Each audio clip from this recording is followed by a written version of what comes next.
Assalamualaikum warahmatullahi wabarakatuh. Pada malam hari ini kami akan melanjutkan keterangan kitab Usfuriyah hadis yang keempat halaman 4. Bismillahirrahmanirrahim. Al hadisu utawi hadis ar-rabi'u kang nomor 4 opo hadis iku an Ibrahim dan riwayataken saking sahabat Ibrahim. Iku an Ibrahim dan riwayatan saking Ibrahim an Alqamah saking Alqamah an Abdullah bin Mas'udin saking Abdullah bin Mas'ud radhiya muga-muga ngridoni sapa Allah radhiya muga-muga ngridoni sapa Allah taala halim maha luhur sapa Allah ngridoni anhum saking Ibrahim Alqamah lan Abdullah bin Mas'ud. Qala dawu sapa Abdullah bin Mas'ud qala Rasulullah sallallahu ta'ala alaihi wasallam ing lafaz qala Rasulullah. Qala dawu sapa Rasulullah sallallahu alaihi wasallam. Dawu man ta'allama baban minal ilmi yuntafa'u bihi fi akhirati wa dunyahu a'tahu Allah khairan lahu min umri dunya sab'alafin sanat siyama nahariha wa qiyamah layaliha makbulan ghairu mardud. Ing dawu man ta'allama man utawi soponi wong iku ta'allama bibinau sopoman belajar sopoman baban ing sabab minal ilmi kang saking ilmu yuntafa'u kang bisa den alap manfaat yuntafa'u hali bisa den alap manfaat opo bihi ilmu bisa den yuntafa'u fi akhiratihi ing dalem akhirate man wa dunyahu lan dunyane man ta'allama a'tahu muka maringi ing man sapa Allahu Allah a'tahu muka bakal maringi ing man sapa Allahu Allah maringi khairan ing kebagusan maringi lahu katiman maring man min umrid dunya saking umure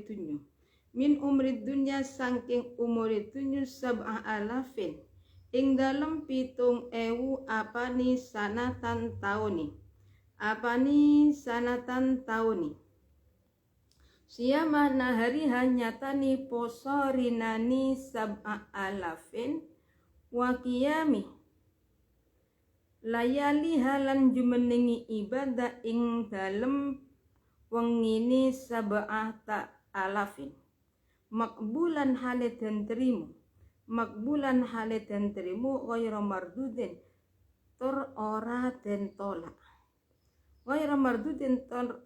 tolak an bismillahirrahmanirrahim.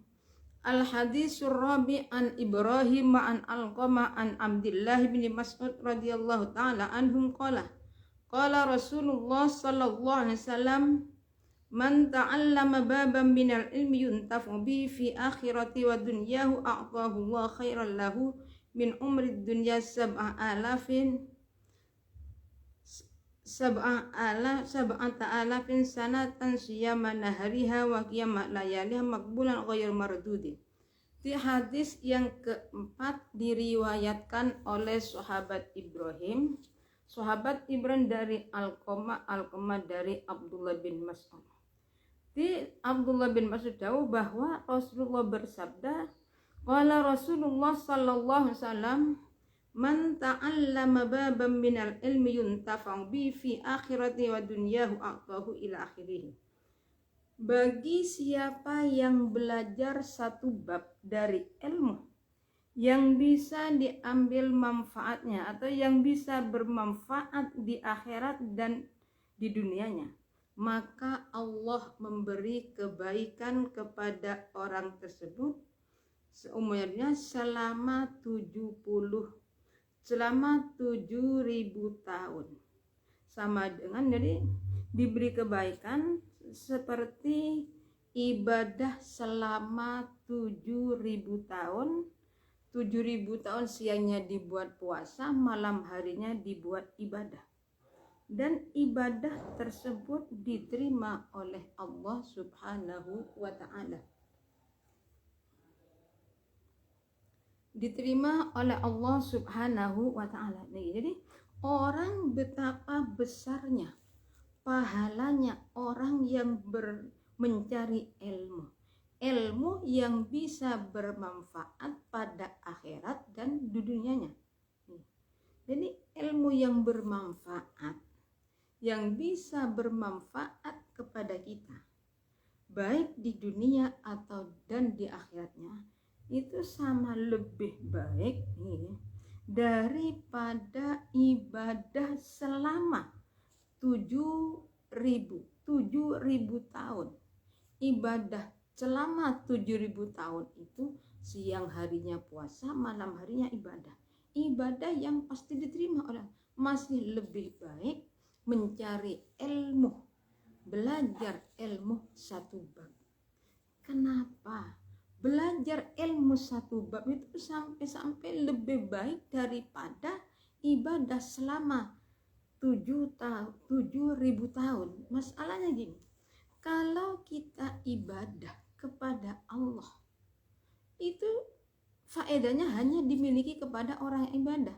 Sedangkan kalau masalah belajar, mencari ilmu yang bermanfaat, bisa dimiliki, bisa dinikmati oleh orang lain.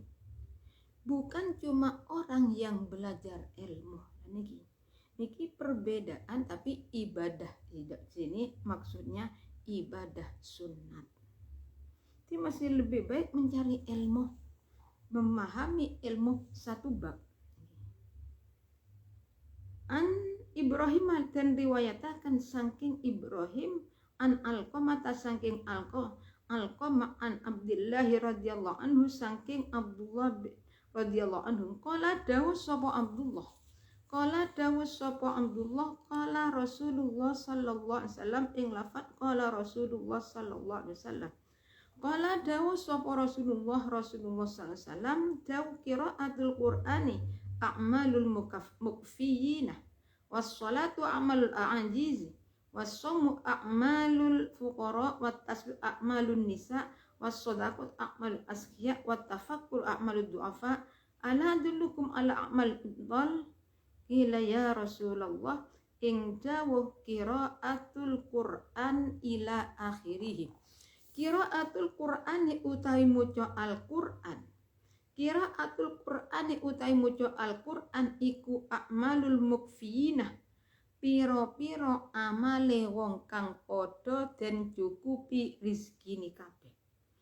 Pira-pira amale wong kang padha den cukupi rezekine. Was-sholatu utawi salat iku a'malul a'ajizi, pira-pira amale wong kang padha apes. Iku a'malul a'ajizi, pira-pira amale wong kang padha apes. Wasomu utawi poso iku a'malul fuqara'i, pira-pira amale wong fakir.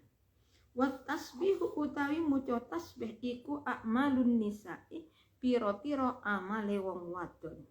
Iku tasbih utawi maca tasbih iku a'malun nisa'i, pira-pira amale wong wadon. Was shadaqatu utawi sedekah iku a'malul asqiya'i, pira-pira amale wong kang loman. Wat tafakkur utawi pikir-pikir iku a'malud du'afa'i, pira-pira amale wong kang padha apes. Ala adullukum apa ta ora nuduhaken sapa ingsun ing sira kabeh ala a'mal ibtali ing ngatasé pira-pira amal kang kendel. Ila den dawuhaken ya Rasulullah, apa ya Rasulullah, ya Rasulullah wa ma a'mal ibtal, wa ma utai menapa iku amal ibtali, pira-pira amale wong kang kendel.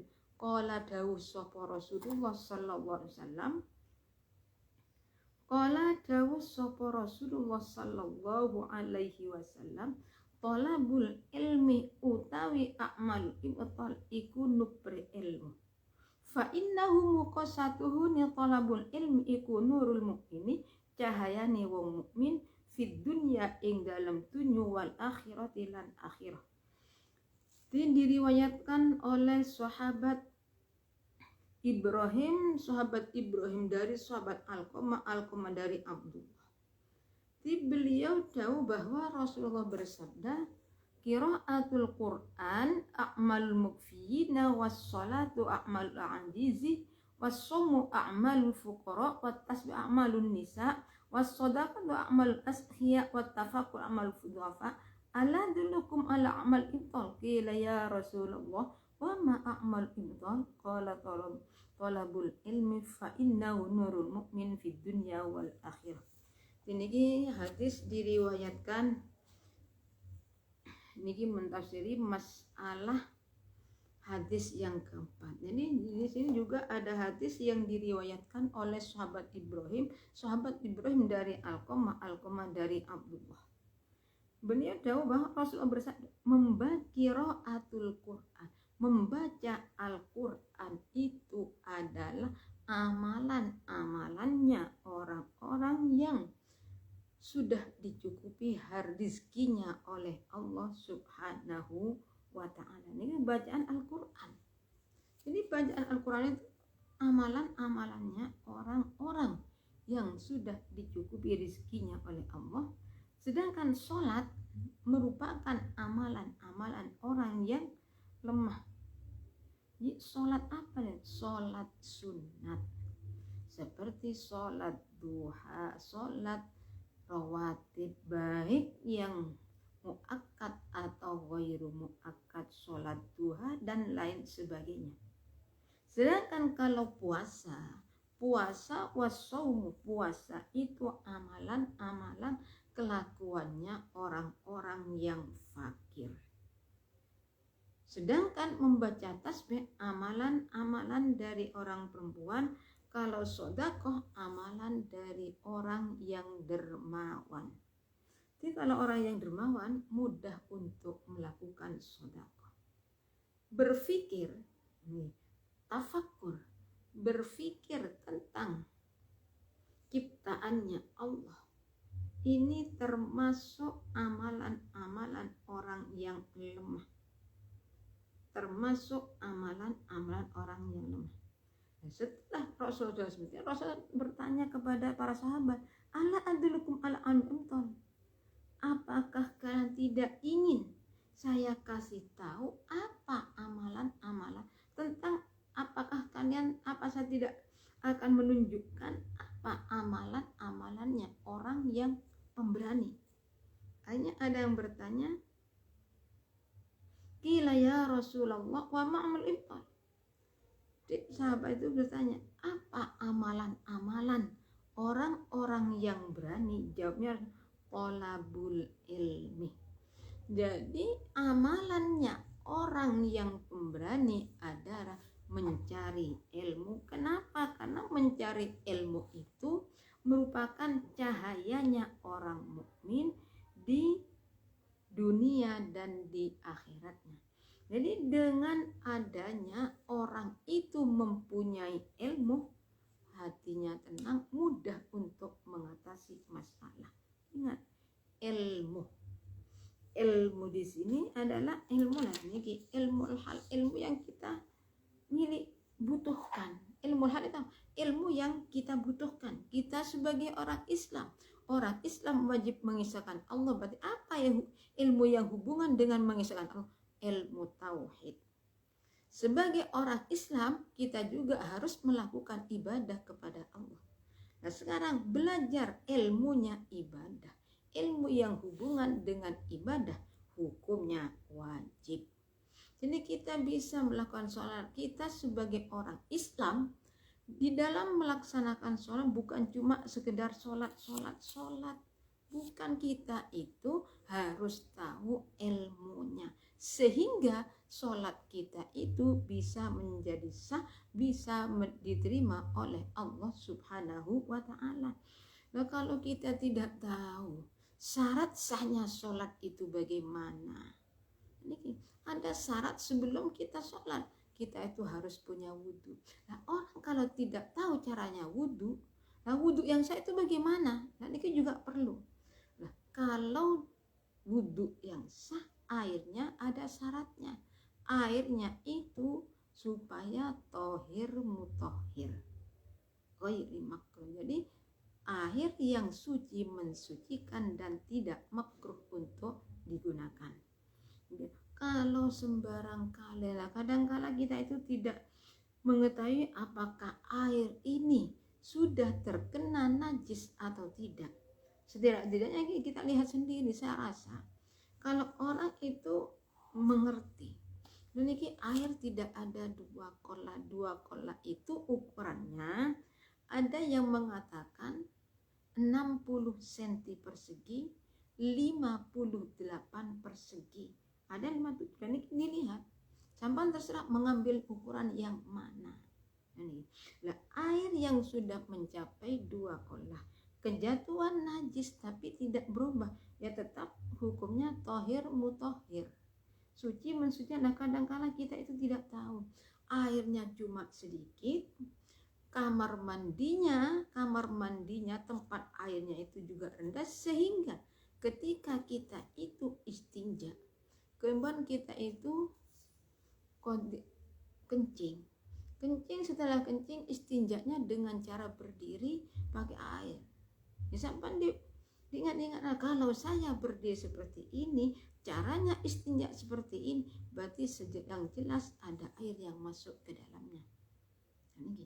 Kalau karena sudah diambil kurang, yang sudah pas ngepres 2 kolah, diambil satu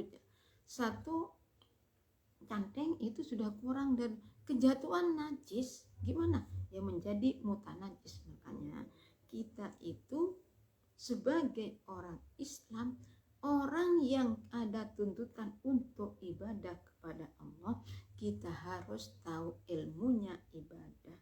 Orang yang ibadah, kalau orang perempuan, menutup aurat. Nah, menutup aurat di sini maksudnya adalah menutup warna. Jadi sekiranya ketika kita bicara berhadapan itu tidak kelihatan warna kulitnya. Oh, orang ini orangnya hitam, orang ini orang kuning, ila akhiri. Kadang-kala rukunya tipis sekali. Nah, bahkan kadang-kala sudah berpuluh-puluh tahun rukunya masya Allah masih dipakai. Yang dipakai, sarung yang dipakai juga sarung yang diambil yang paling jelek, yang sekira dipakai untuk bepergian tidak pantas kan ini. Mestinya ya kita itu mau ibadah kepada Allah gimana?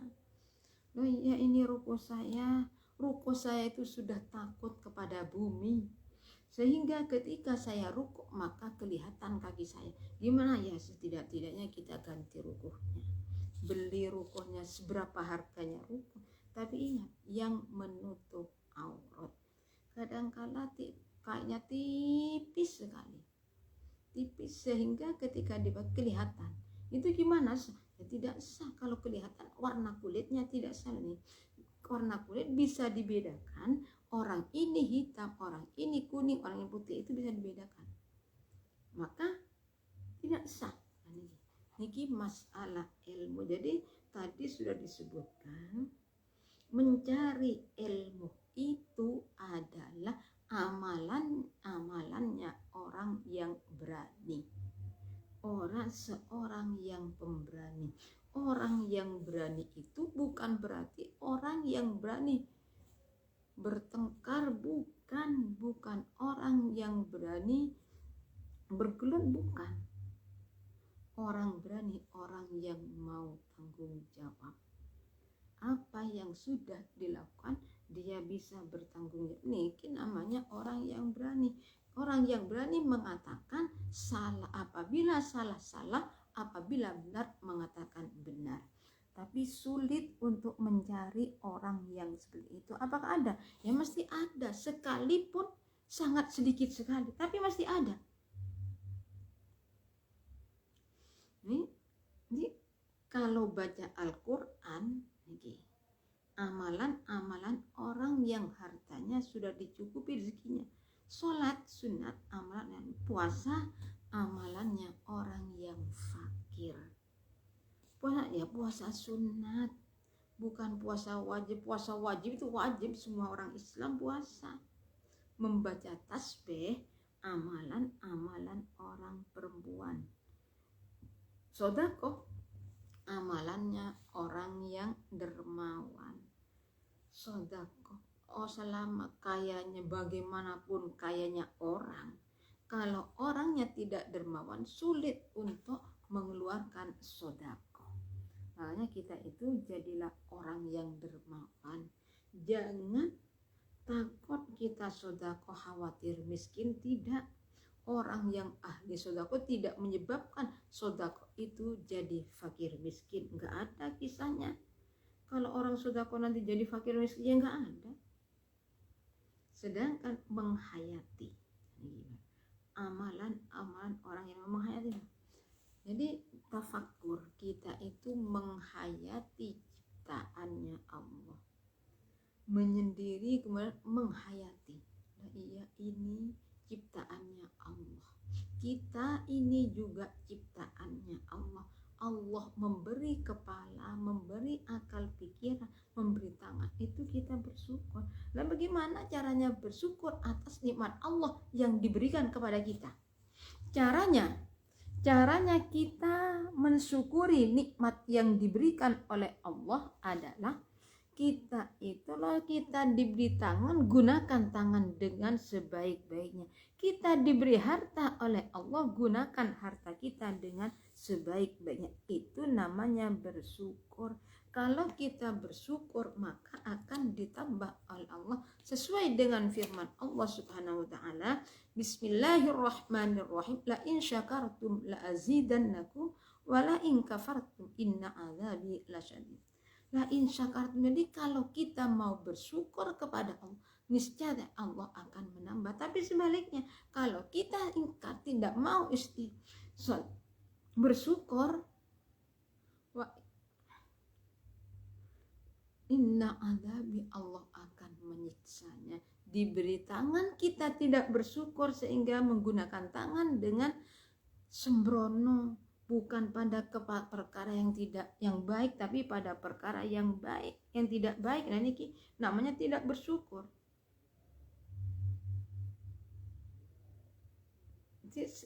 Sedangkan amalan nih tafakkur itu menghayati ciptaannya Allah. Itu adalah amalan dari orang yang lemah. Nah, bukan lemah apanya di sini, berpikir. Nah, kita itu kita berpikir, ini semua yang ada di dunia ini adalah ciptaannya Allah Subhanahu wa taala. Betapa indahnya ciptaannya Allah. Kalau tidak Allah, semua ini tidak akan ada. Kalau Allah tidak menjadikan nur Nabi Muhammad SAW, maka tidak ada yang namanya langit dan bumi beserta isinya.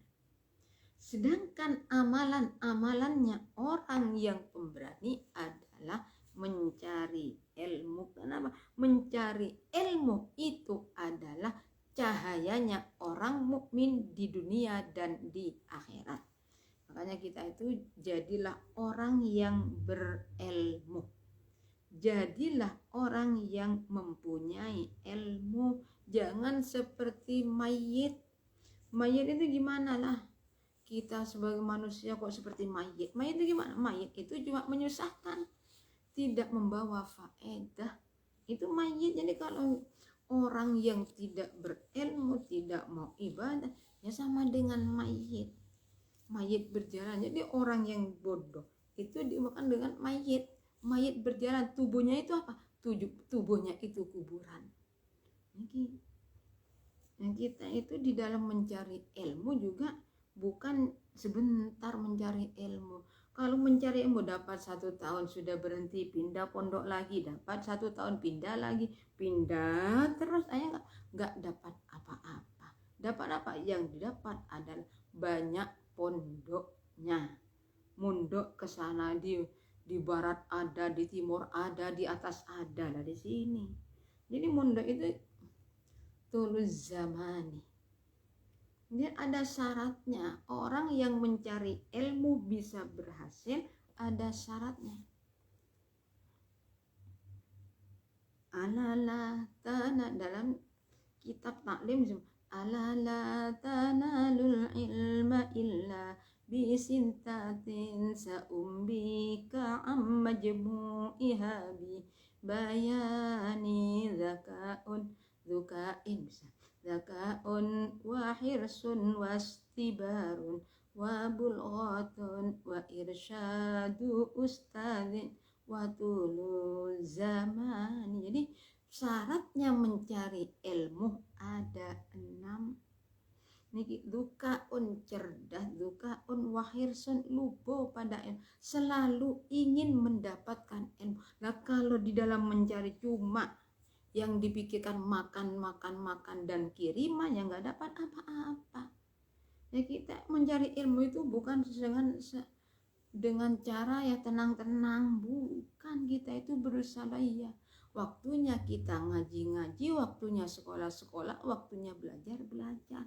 Baru kita itu bisa. Nah, selain itu, ya mestinya kita itu yang namanya anak santri di pondok pesantren mestinya tidak akan terlepas dari yang namanya sholat tahajud, sholat pada malam hari mesti bangun. Nah, kalau sampai ada santri ternyata selama mondok nggak pernah sholat malam, masya Allah, inna lillahi wa inna ilaihi rajiun.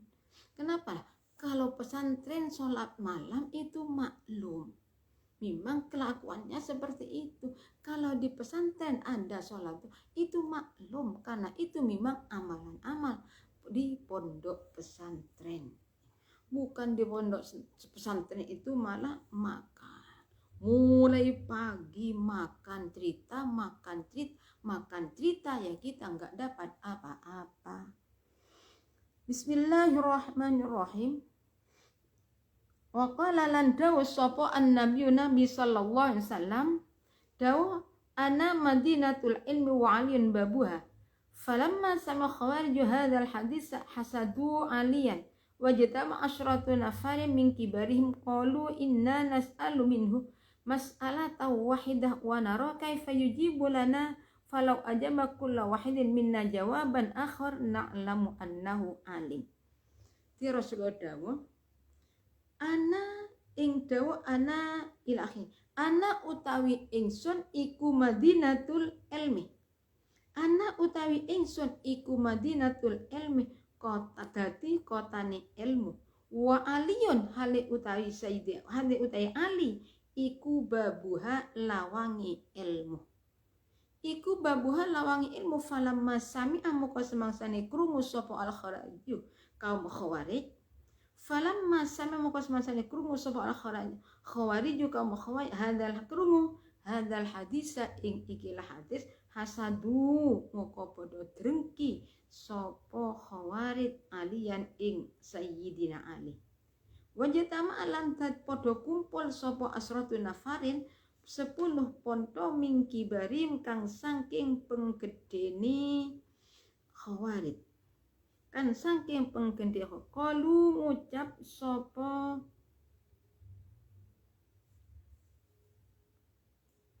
khawarij. Kalu ngucap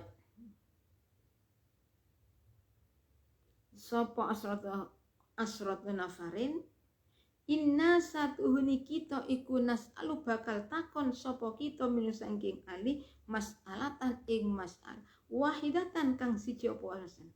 Wanara lan ningali kita kaifa yujibu, kaifa hale kaya apa yujibun jawab sapa Ali lima maring kita lan maring kita. Falau ajabah moko lamun jawab sapa Ali kulla wahidin ing saben-saben wong siji minna saking kita jawaban kelawan jawab akhara kang wene apa jawab. Nak lamu moko ngerti kita, moko yakin sapa kita annahu ing satune Ali iku alimun wong kang alim. Kama kala kaya oleh dawuh sapa annabi alaihi salatu wassalam. Niki hadis nih Rasulullah dawuh, ana madinatul ilmi wa aliyun babu. Saya Rasul, saya itu adalah gudangnya ilmu, sedangkan Ali, Sayyidina Ali ada pintu gudang tersebut. Ketika orang-orang Khawarij mendengar sabda Nabi bahwa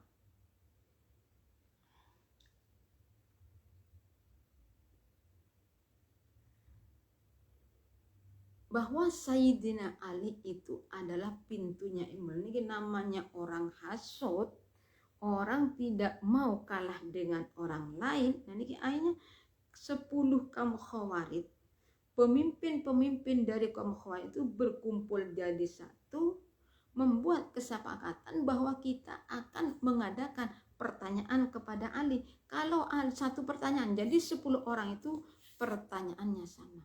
Kalau Ali bisa jawab 10 pertanyaan dengan berbeda-beda, saya meyakini bahwa Ali adalah orang yang alim. Falamma sami al-khawai hadzal hadis hasadu aliyan wajtama asratu nafari min gibarihi. Ketika kaum Khawarij itu mendengar apa yang disabdakan Rasulullah, timbul rasa hasud kepada Sayyidina Ali. Semua pemimpinnya kaum Khawarij itu dikumpulkan jadi satu dan kemudian bermusyawarah. Kita yang sebaiknya saja kita tanyakan satu masalah, bergantian, tidak langsung bersama. Kalau memang Ali bisa jawab dengan berbeda, jadi saya yakin dia itu adalah orang yang alim, orang yang berilmu.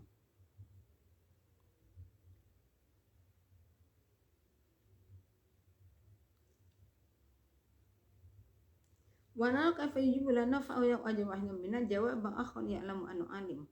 Kama qala Nabi faja'u wahidun minhum wa qala ya Ali al-ilmu afdal min amil mal fa ajaba an faqala al-ilmu afdal min al-mal. Faqala bi ayyi dalilin qala al-ilmu mitharul anbiya wal malu mirasu qaruna wa shaddad.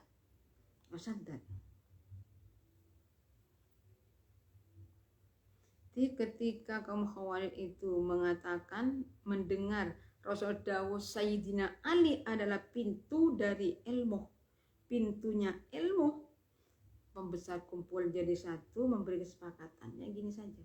Kita itu adakan pertanyaan kepada Ali. Kalau satu pertanyaan, jadi orang 10 sama-sama membawa pertanyaan, tapi pertanyaan itu satu.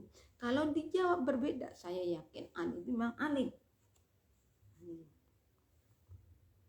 Jadi qala inna nas'alu mas'alatan wa kaifa yujibu lana falau ajabakulahin minna jawaban akhar ta'lamu annahu alim. Jadi kalau memang nih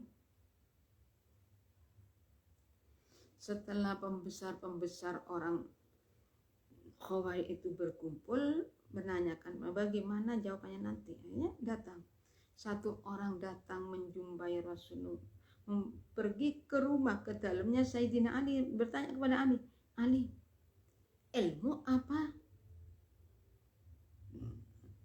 Ilmu apa harta? Mana yang lebih utama antara ilmu dengan harta?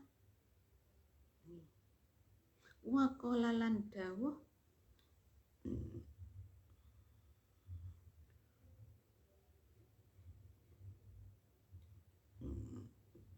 Sopo Ali. Jadi saya pertama datang nanya kepada Ali, ilmu apa harta lebih utama? Apakah ilmu yang lebih utama atau harta? Atau harta? Jawabnya sini fa'ajaba an faqala al ilmu afdal minal mal. Ilmu lebih utama daripada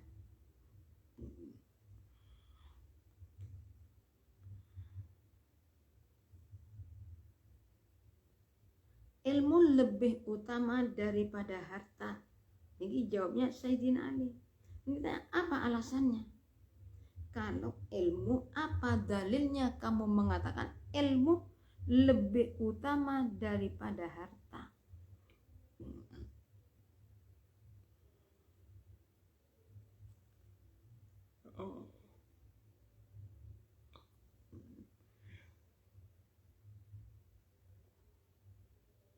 Jadi jawabnya saya, ilmu lebih utama daripada harta. Kenapa?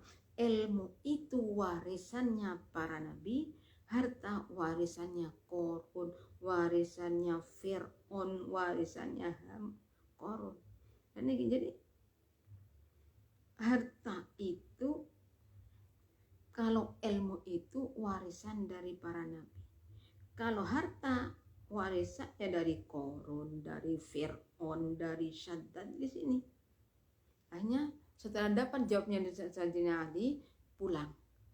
Yang kedua datang lagi, pertanyaannya sama. Pertanyaannya sama seperti tadi. Apakah fal ilmu?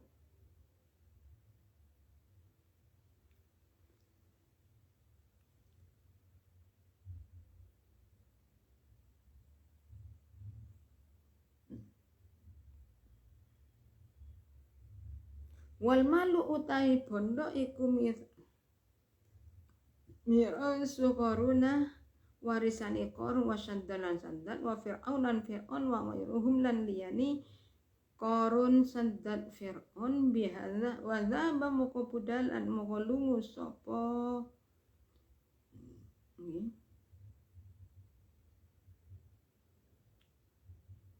sapa hadza bihadzal jawabi sapa akhir bihadzal jawabi kelawan ikilah jawaban faja muqataka sapa al-akhir wong kang ngene fasal muqatakon sapa akam asala kaya oleh takon sapa al-awwalu wong kang dini fa ajaba mukunjab sapa alin anni radhiyallahu anhu wa qala al-ilmu afdalu minal mal faqala bi ayyi al-ilmu yahrusuka. Jadi setelah yang pertama nanya, pulang datang lagi sama. Ilmu apa harta? Ilmu apa harta yang lebih utama? Jawabnya sendiri ya tetap ilmu. Ilmu lebih utama daripada harta.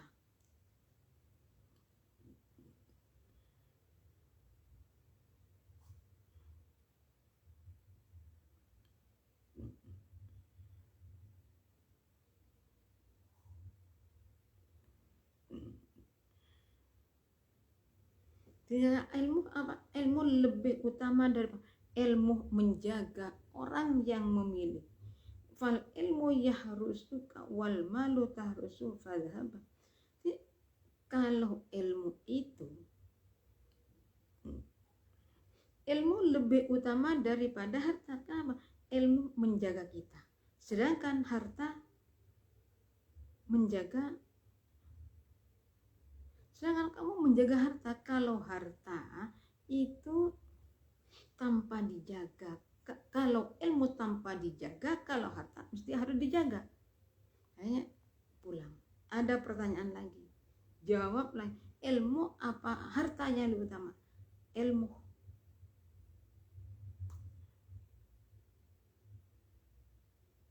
Ilmu lebih utama daripada. Kenapa? Mana dalilnya?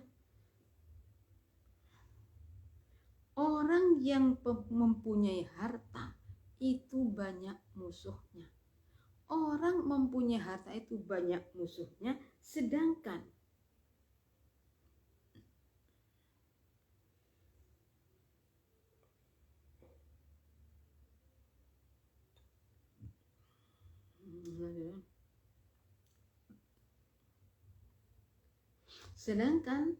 orang yang mempunyai ilmu itu banyak teman. Kalau orang yang punya harta banyak musuhnya, kalau ilmu, orang yang mempunyai ilmu itu temannya banyak temannya. Ayo pulang, nanya lagi, Ali, ilmu apa harta yang lebih utama? Jawabnya sendiri apa? Ilmu lebih utama daripada harta. Kenapa? Mana dalilnya kalau ilmu itu lebih utama daripada harta? Idza sarafta minal mal fa innahu yanqusu wa idza sarafta ilma yazidu falaba bihadzal jawab. Jadi ketika ditanya lagi jam Sayyidina Ali, ya, ilmu lebih utama daripada harta.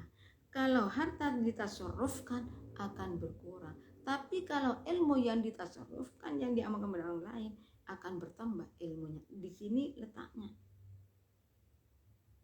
Pulang lagi, ada lagi yang datang sampai 10 orang.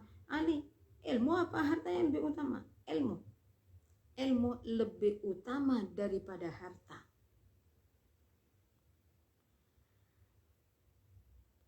Mana dalilnya? Nah, dalilnya di sini saja. Kalau orang yang mempunyai harta, panggilannya apa? Orang yang bakhil. Orang yang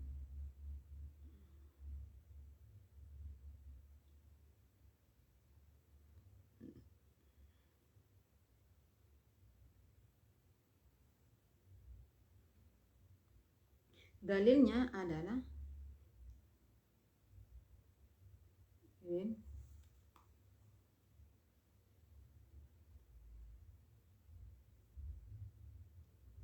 kalau orang yang punya harta itu dipanggil orang yang bakhil, orang yang kejam hatinya. Tapi kalau orang yang punya ilmu, panggilannya apa? Orang yang mulia, orang yang agung. Itu perbedaannya. Pulang lagi. Jadi setelah bertanya, dapat jawab, pulang. Gantian sampai 10 orang. Sama Pak, ilmu sampai selesai. Tanya lagi, ilmu apa? Harta, ilmu apa harta yang lebih utama? Jawabnya adalah ilmu lebih utama daripada harta. Kenapa? Kalau harta itu dijaga dari pencuri, kalau ilmu tanpa dijaga dari pencuri, nggak ada orang yang mencari ilmunya. Tapi kalau harta kita yang jaga, dijaga kenapa? Khawatir kecurian, itu dijaga. Kalau ilmu tanpa dijaga, setelah dapatnya datang lagi nanya lagi, Ali, harta apa yang lebih utama? Jawabannya, ya ilmu lebih utama daripada harta. Karena apa? Dalilnya mana? Dalilnya orang yang mempunyai harta besok di hari kiamat akan dihisab. Tapi orang yang mempunyai ilmu bisa menyafaati pada hari kiamat. Ini bedanya. Kalau orang yang punya harta besok di hari kiamat akan dihisab. Tapi kalau orang yang mempunyai ilmu bisa memberi syafaat. Pulang lagi, datang lagi, nanya lagi, Ali, harta apa ilmu yang lebih utama? Ya ilmu lebih utama daripada harta. Dalilnya mana? Ditanya dalilnya. Setiap ditanya, setelah dijawab ditanya, mana dalilnya?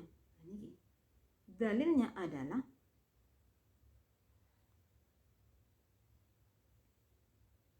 kalau harta bisa jadi habis, lama kelama rusak. Dengan terlewatnya masa akan rusak harta itu. Kita punya harta dibiarkan rusak. Tapi kalau ilmu tidak akan rusak, tidak bisa habis. Ilmu itu seperti itu. Jadi ilmu tidak akan terlebur, ilmu tidak akan rusak. Kalau harta rusak, lebur, habis kalau harta.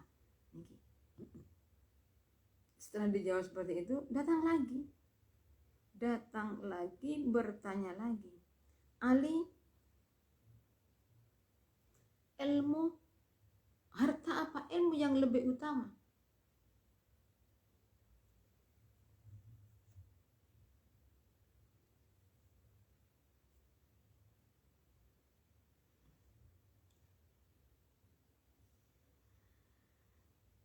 Jawabnya ilmu lebih utama. Maaf, saya hadis maknanya lupa, tidak dibacakan. Setelah ditanya lagi Sayyidina Ali, harta apa ilmu yang lebih utama? Ilmu lebih utama daripada harta. Mana dalilnya kalau ilmu lebih utama daripada harta? Jawabnya Sayyidina, kalau harta itu bisa menyebabkan kerasnya hati, kalau ilmu bisa menerangi hati. Pulang lagi, datang lagi. Ini yang terakhir sudah. Yang terakhir ditanya lagi, Ali, harta apa ilmu lebih baik, lebih utama? Ilmu. Mana dalilnya kalau ilmu lebih utama? Dalilnya adalah orang yang mempunyai harta itu bisa mengaku sebagai Tuhan. Tapi orang yang mempunyai ilmu akan mengaku dia sebagai hamba. Tidak ada yang namanya orang yang mempunyai ilmu, tapi ingat ilmunya bermanfaat. Tidak ada orang yang mempunyai ilmu yang bermanfaat akan menganggap dirinya itu lebih baik daripada orang lain. Tidak akan menganggap dirinya sebagai Tuhan. Tidak ada. Jadi ilmu kalau bermanfaat, kalau ilmu tidak bermanfaat niki dengan kalau ilmu tidak bermanfaat, masya Allah bisa menganggap dirinya lebih alim daripada yang lain, orang lain tidak tahu apa-apa. Ini jawaban saya seperti ini. Jadi yang pasti ilmu lebih utama daripada harta. Sampai 10 akhirnya kumpul semua. Jawab Sayyidina Ali kepada kaum Khawarij, seandainya kamu masih bertanya lagi, saya akan jawab. Selama saya masih hidup, kamu bertanya satu pertanyaan, saya jawab dengan berbeda-beda. Dengan jawaban yang berbeda itulah akhirnya kaum Khawarij menyadari dan masuk agama Islam. Menyadari kalau dirinya salah. Jadi sangat penting sekali kita itu menjadi orang yang berilmu. Kita berusaha untuk mencari ilmu yang kita gunakan. Jadi perbaiki ilmunya. Terlalu masalah ilmu apa? Ilmu agama, ilmu masalah syariat kita itu supaya benar-benar memahami masalah ilmu syariat. Nah, setelah punya ilmu, gunakanlah ilmunya dengan sebaik mungkin. Janganlah ilmu kita itu dibuat pamer, dibuat menghina orang lain, dibuat memvonis salah orang lain. Jangan. Orang yang ada Sayyidah Rasulullah Sallallahu Alaihi Wasallam, Rasulullah adalah orang yang lebih utama, orang makhluk yang dipastikan masuk ke dalam surga oleh Allah, dijamin masuk surga. Seorang utusan, tapi bilang gimana? Beliau tidak pernah menghina orang lain, tidak pernah. Rasul itu menghina orang lain, tidak pernah sama sekali. Nah, kalau kita memang benar-benar menganggap sebagai umatnya Nabi, ya kita bagaimana sebagai umatnya Nabi? Kalau kita menganggap kita itu punya ilmu, bagaimana seharusnya orang yang berilmu? Orang ya maklum, memang dari Rasulullah SAW, orang itu dibagi jadi 4. Rajulun yadri wa yadri. 2. Rajulun yadri wa la yadri. 3. Rajulun la yadri wa yadri. Yang keempat, rajulun la yadri wa la yadri. Nah, ini parah. Nah, artinya rajulun yadri wa yadri adalah orang alim, orang yang mempunyai ilmu dan faham bahwa dirinya punya ilmu. Dengan adanya dirinya faham kalau punya ilmu, maka ilmu akan digunakan dengan sebaik mungkin. Rajulun yadri wa la yadri, ini bahaya. Orang yang punya ilmu tapi tidak faham bahwa dirinya punya ilmu, gimana? Ya harus dibangunkan. Ada gimana dibangunkan? Nah, ketika orang yang berilmu itu punya melakukan kesalahan, kita supaya mengingatkan. Supaya lah nanti yang berilmu juga harus paham, mau untuk diingatkan. Jadi kita itu jadi orang harus saling mengingatkan, karena kita itu memang butuh satu sama lain, saling membutuhkan. Tidak ada orang yang tidak membutuhkan orang lain. Pasti orang itu butuh pada pertolongan orang lain. Yang ketiga, rajulun la yadri wa yadri. Orangnya tidak punya ilmu dan sadar dia tidak punya ilmu. Akhirnya gimana? Karena dia sadar dirinya tidak punya ilmu, mau belajar. Ketika salah mau ditegur, bisa ditegur. Nah, yang sulit, yang bahaya nih yang keempat. Rajulun la yadri wa la yadri. Orangnya tidak punya ilmu tapi tidak menyadari bahwa dirinya tidak punya ilmu. Sehingga apa? Menganggap dirinya orang yang pandai, tidak ada bandingannya. Na'udzubillah. Dari kami juga biaskan apabila ada kurang lebihnya kami mohon maaf. Akhirul kalam, assalamualaikum warahmatullahi wabarakatuh.